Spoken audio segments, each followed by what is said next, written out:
Welcome to another How to Succeed podcast. I'm your host, Mike Montague, and I'm from Playful Humans.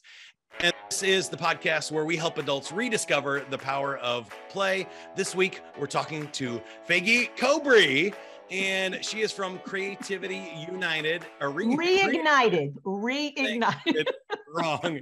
CreativityReignited.com is the website. You can ignite it, you can reunite it, you can untie it, but it's Creativity Reignited, where she helps adults through the art of alcohol, ink, and art parties rediscover the power of their creativity. Here we go.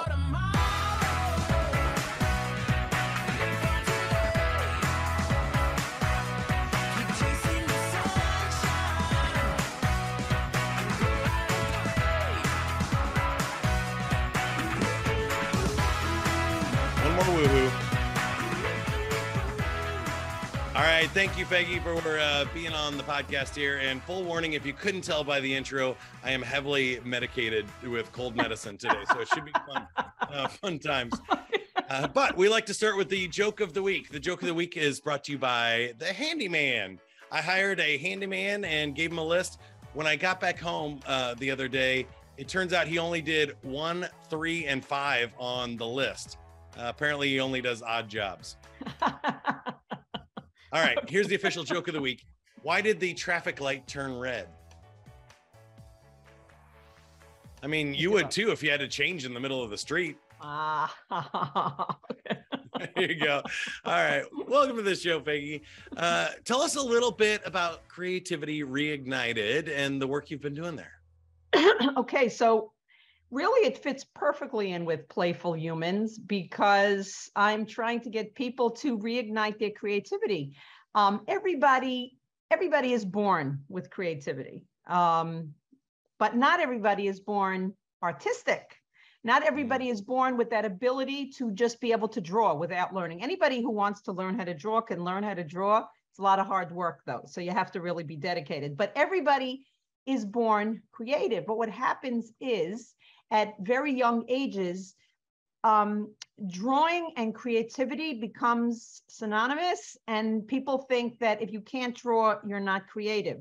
So people start shutting down. Me, I can't draw a straight line, right? If I would get paid for every time somebody has told me that, I'd be a millionaire. But so everybody thinks that they're not creative because they can't draw. Now, as we were talking a little bit before the podcast, what happens is, how this whole thing evolves is when a child, I have a background in early childhood education, and what happens is we need to let kids go through their developmental stages, right? We need to let a kid sit and crawl and then walk. If we try to teach a kid how to crawl when they're not ready for it, nothing will happen. If you try to teach a kid who's cooing and babbling to speak before they're ready to speak, nothing will happen. They will not speak before they're ready. I actually have a grandson who never crawled. He went straight to walking, and the OTs are saying that he's going to need some kind of physical therapy or OT because he missed a very important stage. Now, art also has stages, okay? The first stage that art has is kids are learning what materials do. This crayon makes a mark. Hopefully they will learn that it goes only on paper and not on the walls and not on the carpets. And that is some of the reason why lots of parents don't want their children to do art when they're very young, because they know that kids take a while to learn exactly where it goes. But what they're doing is they're learning about the materials, where the materials, how they work. So, and then they need to play with these materials. They need lots of experimentation, because the same way they're cooing and they're babbling, that's what they're making messes is all about. And then kids are going to end up going through these stages if they're allowed to. I remember teaching years ago, I had a kid come into my class. I was teaching 5-year-olds, and he was from another country. He was from more of a third world country, and he hadn't really been in any program. Very, very bright kid. And he ended up painting, and he was 5 and he had like a very high IQ, but he was painting like a 3-year-old.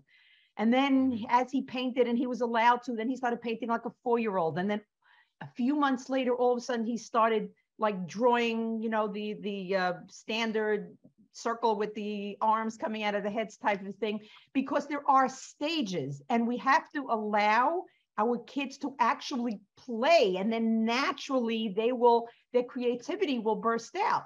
But what happens is we squash creativity in many ways. We can squash it by just not allowing it. We can squash it by saying, okay, I am a teacher and Halloween is coming and I want you to make this because I think that this shows what Halloween is.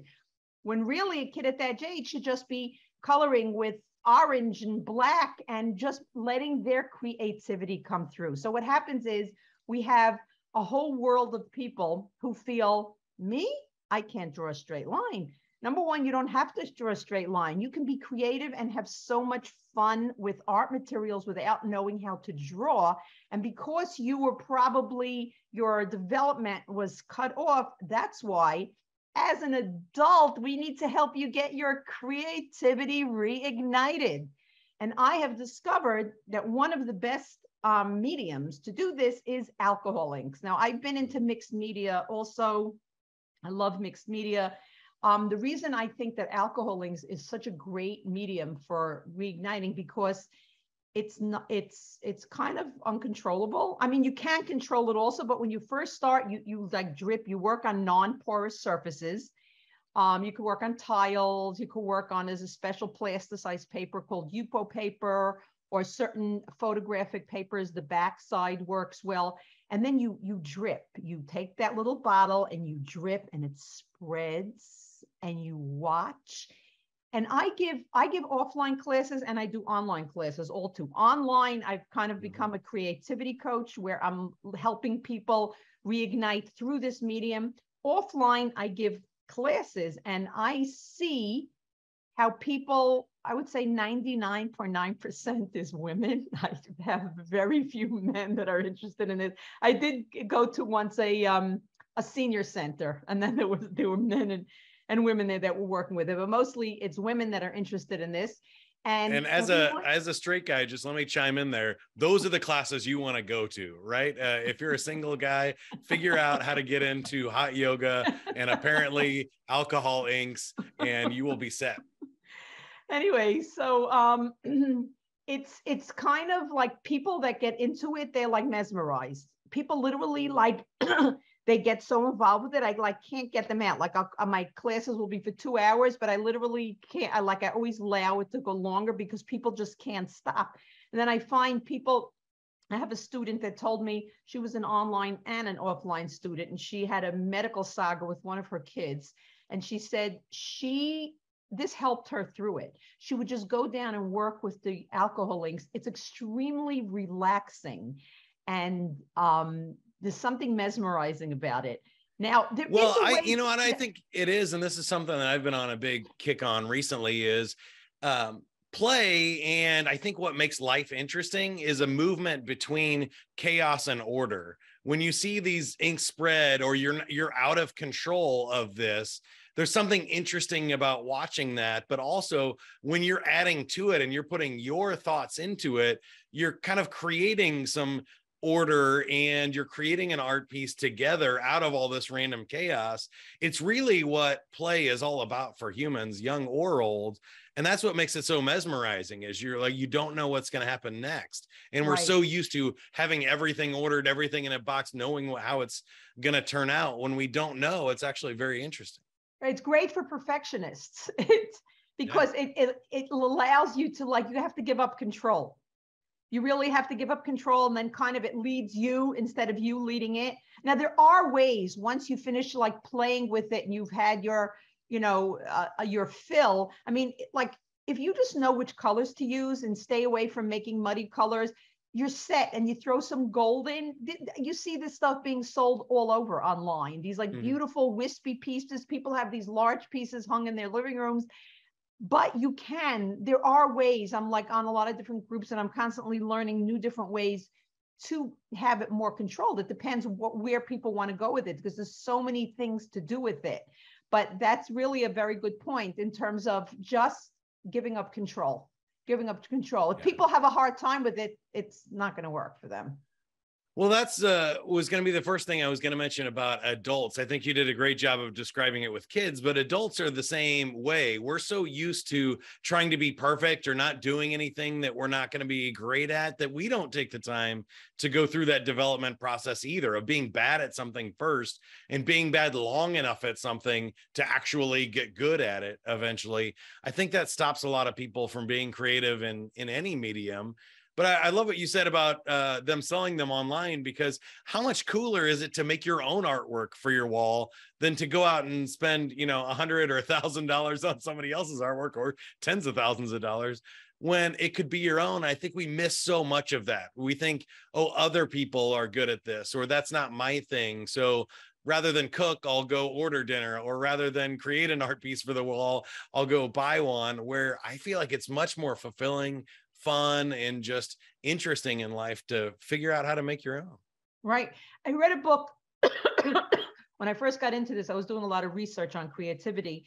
And one of the books I read was a book called, I think it was Creative Confidence, by two fellas. I don't remember it, but one of the things, I think it was called Creative Confidence. And one of the things they talked about was the creativity scars that people have.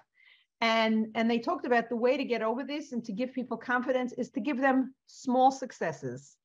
So when you make something pretty with the right colors and add a little gold to it, that's like a small success, and success leads to success. Yeah. And when you see that you're confident, when you see that you can do it, I have been running for the number of years. I've been running like a small mixed media group in my basement. And for years ago, I met it as someone who was a friend of a friend. And I said, hey, I'm going to be starting, and I had my art journal with me. I said, I'm going to be starting a class, like an art class. You're interested? She said, oh, me? I can't draw a straight line. My mother was a sculptress. She was the artist. So I pulled out my journal and I showed it to her. And it's a lot of, mixed media is also a lot of messy looking, this stamping and stenciling. She said, oh, me? I could do that. I think it's a good time in my life. Now, this was a few years ago. And then we got into alcoholics together. And she moved out of the country, and she told me she is taking oil painting lessons now. So what this did was it kind of opened her up, and it gave her the success and the feeling like, I can do this. I like feel bad that art is just in the domain of artists.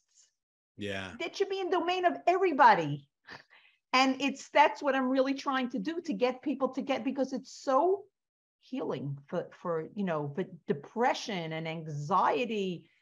It's really, I was going to ask you more about that, because I think confidence is huge. When you learn something new, you realize you have the confidence to learn other things that are new. I think creativity and self-expression is really powerful. It gives you a medium, an outlet that I think has great mental health benefits, as well as just the focus and the relaxation and quiet time. Put on some good music and play with art is just relaxing for people in a way they don't normally get to relieve that stress. Have you found any other benefits or common things that people say after a session?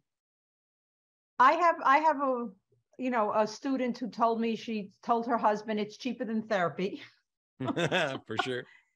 Because it lets you go into the flow. There's also a tremendous benefit to using your hands. Another book that I read called The Creativity Cure. It was two doctors, a husband and wife doctor team. And the whole book was about how creativity cures all that ails you. And one of the things they talked about a lot was your handwork. So it's not only art, gardening and stuff like that, or using tools, anything with your hands is just being able to manipulate 3D space. So much of our days these days are two-dimensional and on flat screens and stuff, that when you really get into the 3D space and manipulating objects, or even moving around outside, it has tremendous benefits for your brain. And put your phone down. Yeah, that too. Because I was reading about what technology has done to us. It's people are just busy on their phones a whole day, and it's taken away our focus. It just makes more anxiety. You go onto social media and just looking at what everybody else's perfect lives, which are really not that perfect. They're just, looks like curated. it.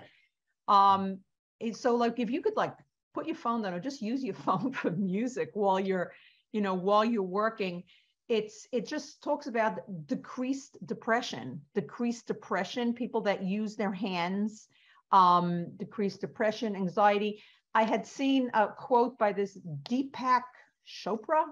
Yeah. He had said that, 1 minute, where did I even have that? Somewhere over here. 1 second. I have that quote here. It was that he said Deepak Chopra is awesome. 75% of people who improve their psychological state do not do it with a therapist, but by themselves. And just using your hands and getting into something, it doesn't have to be alcohol links. I just use alcohol links as a side effect. It doesn't have to be for some people that just,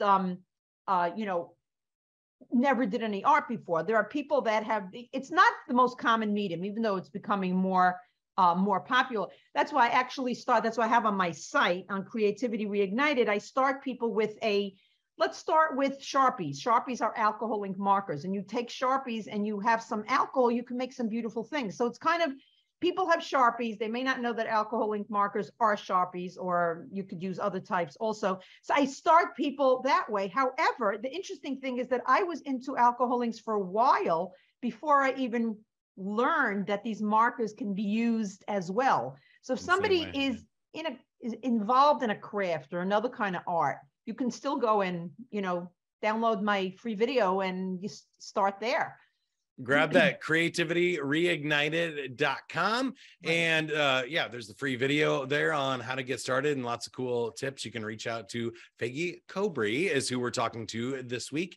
And I wanted to get to know more about your journey too. So did you find this in school somewhere along the way? You mentioned you weren't really born artistic, but did you like go into a cubicle job and sell insurance and be like, no, I have to start expressing myself? Or was it always part of your journey?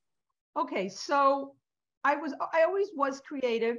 I used to I wasn't so bad at copying when I was a kid, but the only one that used to tell me how great it was my mom. And I just never, I also believed the myth that artists just draw from their imagination, which is really not true. I recently saw an article somewhere where the old masters used to use some kind of tracing device where they would trace their main subjects, and then they went in and did all the painting and shading, which is but I was one of these people that I would be in an art supply store and I would just like salivate. I would feel like a drunk in a liquor store, but I never knew what to do with it. And so that's why I got a lot of my satisfaction when I was teaching. I was an early childhood teacher and then a director and then a workshop leader. And I got a lot of satisfaction on getting kids to be able to be creative. It was almost like living vicariously through them, like them getting to do what I couldn't do. And then I stopped that to raise my kids and got 6 of them.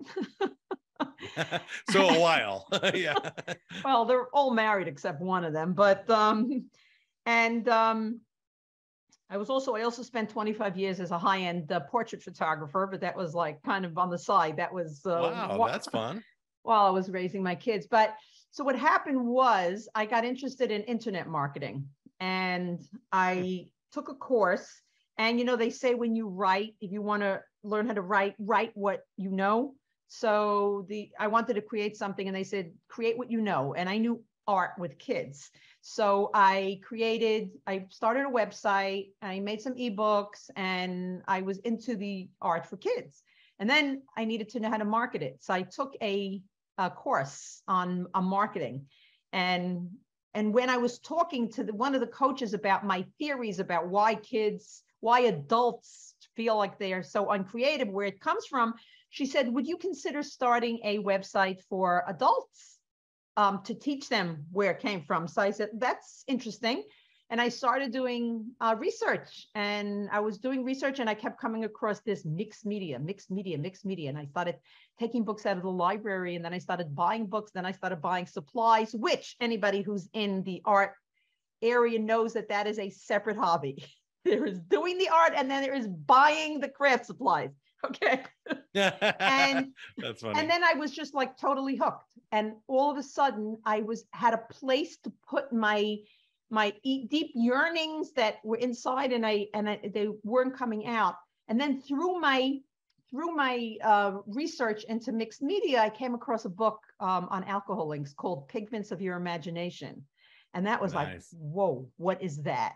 And I got that book, and that's really what started my whole journey. And now I love that story. Along. I mean, so many great lessons in there. And I love that it's a discovery and evolution of playing with an idea and playing with something that you can build and grow with. So my last question for you is, what's on the fun bucket list? Where do you see this going? What would be a dream project for you if anybody's listening and could make it happen, or you just want to put this out into the universe? What would be the most fun for you? I've just become a creativity coach. And I was giving courses, online and offline. And I recently kind of coalesced, is that the word? Kind of all came together. I said, I need to be a creativity coach. I need to help people on this journey. I will be using the medium of Alcohol Link because it's a great way to start, just to break open people's inhibitions and feelings of inferiority and self-esteem. People can end up selling their work. They can end up learning how to give classes, or they can just things to hang in their home or to gift, or just for their own self-satisfaction. So this is really what my concentration is going to be going forward now, and how I can help people with their creativity. It's through the medium of Alcohol Links, but Faggy, the creativity coach. I like it. Faggy Kobry, you can find her at creativityreignited.com. And are you ready to play a game? Sure. All right. We are spinning our wheel of games. There are 10 games that it could land on, and you got Survey Says. Survey Says is pretty easy. We surveyed 100 people with a question. The top answers are on the board. If you get one of them on 2 out of our 3 questions, you win today, Faggy. What do I win? We'll get there. Name a job so dangerous you wouldn't want it. Construction, high rise. Yes. Number 2 answer is construction. Number 1, police officer, firefighter, airplane pilot, and window washer. Also up there, one of those high up there. Yeah, window washer. All right, that's 1 for 1. Question number 2, after finally moving the couch for the first time in 10 years, name something you might find underneath it. It just happened. A mousetrap, a glue mousetrap that had turned over and was stuck to the floor. Oh no. Well, that one's not on the card. It sounds a little specific, but what do you think most people would say they would find? Oh, under the couch, a pair of socks. Clothes is on there. That's number 5. A shoe. Yeah, hopefully some money, some change, dust bunnies, old food or toys, occasionally a remote control as well. All right, last one. Name a public place where you see parents disciplining their children. On the subway system. I live in New York, and sometimes you see people beating up their kids. I was just... We'll take that one. Number 6. Store. The toy store? Park, playground, school, or a restaurant. Also on there. All right. You win, and you win a free 30-second commercial. The podcast is now yours. Anything you can do to help us, or we can do to help you. Let's wrap it up. Okay. Come join me on creativityreignited.com. You'll get a free video, and then I'll take you along in a journey with me. If you want to find me on Instagram and Facebook, I'm at Creative Alcohol Linking. I haven't been that active on there, but there's a lot of material, a lot of videos, a lot of pictures that you can go learn more about alcohol links. I love it. The link is in the show notes or description right below this. Wherever you're watching or listening to this, don't forget to hit like, share it with somebody that you think needs to hear it. Subscribe to the podcast if you haven't already. And if you want to find more information about Playful Humans and how we can remind you and help you rediscover the power of play, go to playfulhumans.com. Let's see. You can take a playfulness quiz. You can join a community. You can have all kinds of fun there. And remember, if you can't be good at it. That's what I always say. We'll see you next time. Go play. Hey, you did it. You made it to the end. But don't worry, there are plenty of more videos where that came from. Just click subscribe to Playful Humans to get notified about our future videos. Now, what are you still doing here? Go play.